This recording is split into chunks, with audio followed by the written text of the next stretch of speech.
Bonsoir les amis, je suis sur un trade, je vais rentrer dans un second trade de SP là, juste pour rigoler. Ma semaine, ma semaine, ma journée est finie, mais j'ai deux niveaux, j'ai un niveau en jaune là, vous voyez, rectangle jaune, plus ma zone de vente là. Sur le volume à balance, on a fait, on a eu un signal, donc je prends un contrat short. Après, je vous expliquerai ce que c'est que ce niveau en jaune. C'est un nouveau truc. Enfin, c'est pas nouveau, mais c'est un truc que je teste en ce moment et qui a bien fonctionné ces derniers temps. Voilà. Je fais ça, je teste ça parce que j'ai fini ma journée en réel depuis un petit moment et puis ben, je me suis dit je vais faire un petit peu de recherche. À tout à l'heure. Voilà, on va bientôt avoir ma target. Regardez le graphique sur la droite là. On y est presque.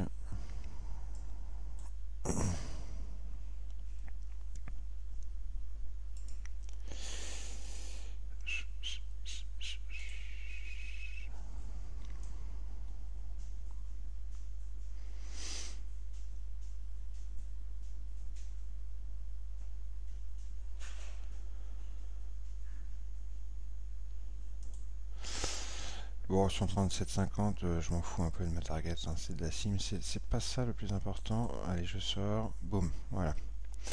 Donc en deux trades, j'ai fait 250 $ sur le SP avec ma stratégie des zones d'achat et de vente. Hein. Le premier, je vais mettre les petites étiquettes. Je me suis amusé là aujourd'hui.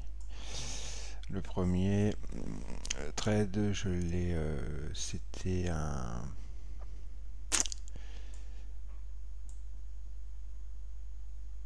On va agrandir ça.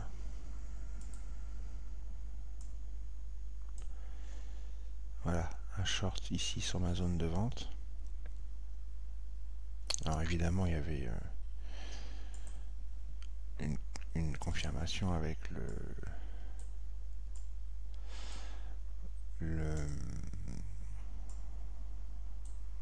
footprint, hein, bien entendu.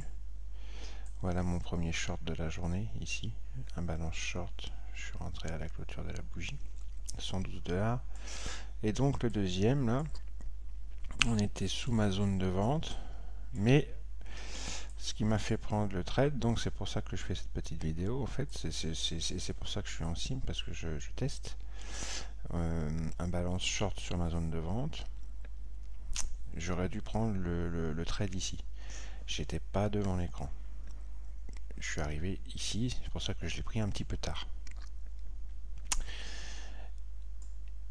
De toute façon, peu importe, on était encore à peu près dans la même zone et on avait fait au niveau de l'order flow ce que j'appelle une confirmation du signal avec une belle imbalance short ici, une belle imbalance short ici.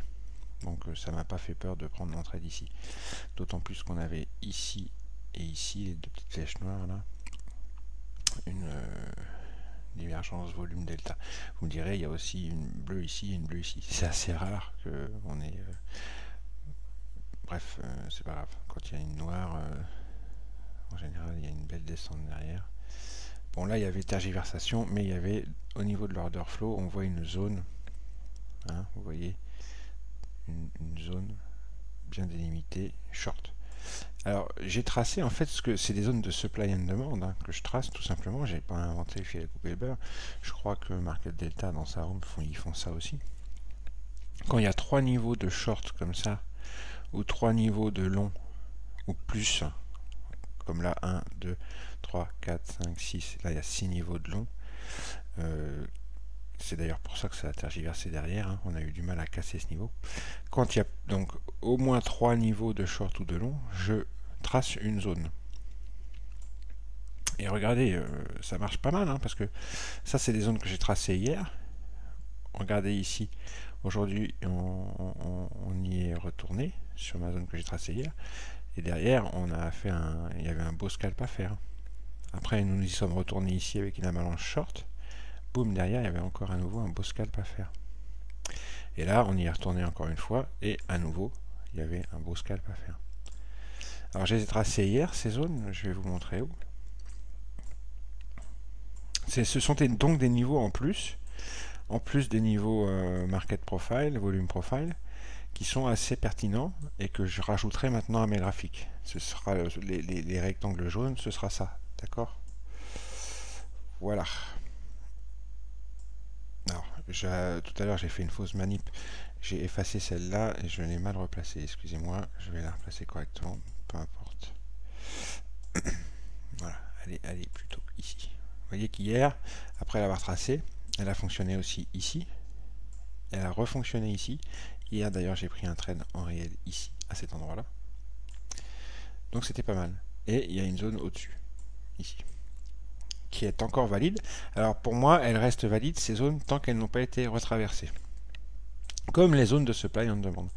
Alors là, on l'a traversé, mais un balance short, qui derrière a fonctionné parce qu'on a fait une grande descente derrière. Donc je l'ai laissé tracer, pour moi, elle était encore valide car elle avait fonctionné même si on a méché un tout petit peu au-dessus. Et qu'on est venu toucher légèrement celle du dessus. Donc voilà. Si vous utilisez le volume à balance, pensez à vous tracer ces zones, regardez-les, observez-les. Puis si vous voyez qu'il y en a une ou deux qui marchent particulièrement bien depuis 24-48 heures, bah utilisez-les, hein. Moi c'est ce que je fais, c'est ce que j'ai fait. Hein. Voilà, c'est assez intéressant. Allez-y, hein. Testez mes amis, testez. Alors je me permets de revenir vers vous, car vous avez vu que j'ai tracé cette zone après ce trade. On a eu 3 rangs de la balance vendeuse, donc j'ai tracé cette zone, qui est toute neuve, toute fraîche de tout à l'heure. Et vous voyez que on a fait mon trade gagnant, et qu'on est remonté ici, au niveau de la zone, on a fait une balance short un tick en dessous, et boum, derrière, c'est la grande glissade. Jusque la zone d'achat ici, qu'on se gardera bien d'acheter, vu l'heure qu'il est, et vu le trend assez bearish qu'on est en train de... Enfin non, surtout l'heure, quoi. Vous voyez, c'est cette bougie-là, après mon trade, là, je suis sorti ici, sur le bas de la bougie-là, qui est remontée, je vous le donne en mille, où elle est remontée, sur la petite zone que j'ai tracée, mèche juste en dessous, un balance vendeuse, boum, derrière, glissade baissière. Donc, je vous le redis, testez ça. Testez, hein. Je vous dis pas de foncer les yeux fermés là-dedans. Non, non, je vous dis de tester. Allez, ciao.